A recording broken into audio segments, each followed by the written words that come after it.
ఇది texture wall paper అండి. Okay. అంటే మనం తీసుకున్న ఇమేజ్ ఉంటుంది కదా, ఆ ఇమేజ్ కి ఏ వాల్ పేపర్ బాగుంటుంది అంటే బ్యాక్గ్రౌండ్ ఏ మెటీరియల్ బాగుంటుంది అన్న దాన్ని బట్టి వెనక సెలెక్ట్ చేసుకుంటాం. ఇక్కడ మీరు చూస్తే అండి ఇది ఫెదర్ అంటారు, ఆకులాగా. ఆకు పైన ఎలా ఫీల్ ఉంటుంది మీకు టచ్ చేస్తే, ఓకే, ఆ బేస్ అన్నమాట. అంటే మీరు ఈ డిజైన్ కి ఏ బేస్ కావాలి, టెక్స్చర్ కావాలి. ఇది టెక్స్చర్ విత్ గ్లిటర్. మీరు చూస్తే ఇక్కడ అక్కడక్కడ షైనింగ్ వస్తుంది. యా అవునండి, అక్కడక్కడ అవును షైన్ వస్తుంది. ఇక్కడ నైట్ టైం లో చాలా బాగుంటది అనుకుంటా.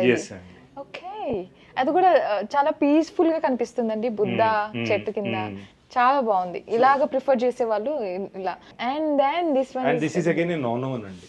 అంటే కొన్ని ఇమేజెస్ కి సపోజ్ ఈ ఇమేజ్ కనుక మనం ఇక్కడ టెక్స్చర్ లో వెళ్ళాం అనుకోండి, ఈ లుక్ రాదు. కొన్ని ఇమేజ్ ని బట్టి వెళ్తాము, కొన్నేమో క్లయింట్ కి ఇష్టాన్ని బట్టి వెళ్తాము, అండ్ కొన్ని ఆర్కిటెక్ట్స్ వాళ్ళు డిసైడ్ చేస్తారు which one is best if it is architect. అంటే మీ దగ్గర ఉన్న డిస్ప్లేస్ లోనే ఇంత అట్రాక్టివ్ గా ఉందంటే ఇక మనం కేటలాగ్ కూడా చూసాము, వండర్ఫుల్ అసలు. సో నెక్స్ట్ మనం ఇప్పుడు ఏం చూడబోతున్నాం? మనం ఇప్పుడు కర్టెన్స్ కి వెళ్దామండి. Will go there.